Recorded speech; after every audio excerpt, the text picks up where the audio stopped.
ago, had that asked me, I would have said, you know, before you praise this president for being pro-black, before you praise this president for caring about ethnic communities and marginalized populations, do your homework. Well, some of y'all didn't do your homework. They didn't do their homework. So let me tell you just a little bit of research, not just him personally, but also some of his policies. Perhaps before they went and sat at this table, they should have done their homework. Because if they had done their homework, they would have known that President Trump has ramped up mass incarceration by instructing Attorney General Jeff Sessions to revitalize the war on drugs. They would have known that of the 87 picks for federal judges, 85 have been white and just one has been black and one has been Hispanic. They would have known that President Trump supported the Department of Justice engaging in unlawful voter purges, making it difficult for blacks to go and vote. They would have known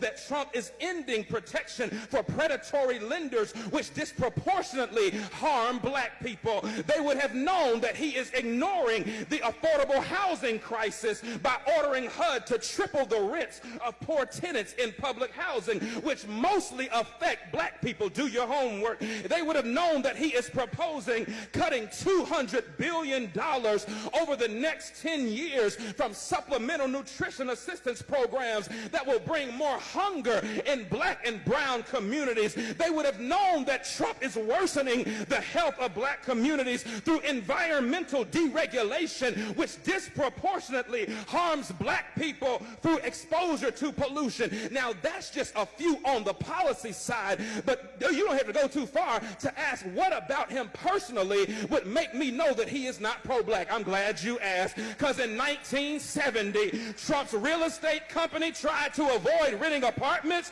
to black tenants and gave preferential treatment to white tenants. He began his 2016 presidential campaign with a speech disparaging Mexican immigrants as criminals and rapists. Y'all remember that? In 2016, he said of people of color, you are living in poverty, your schools are no good, you have no jobs. Hold on, I'm a product of a HBCU, and I'm a product of black school systems and black teachers. Don't you ever tell me that my black schools are...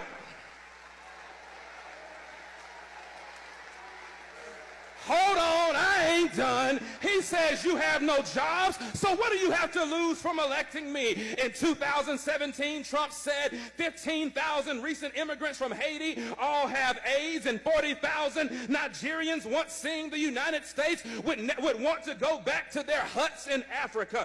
He spent years suggesting that the nation's first black president was not a citizen of these United States. He called Puerto Ricans who's criticized his administration's response to Hurricane Maria. He called them politically motivated ingrates.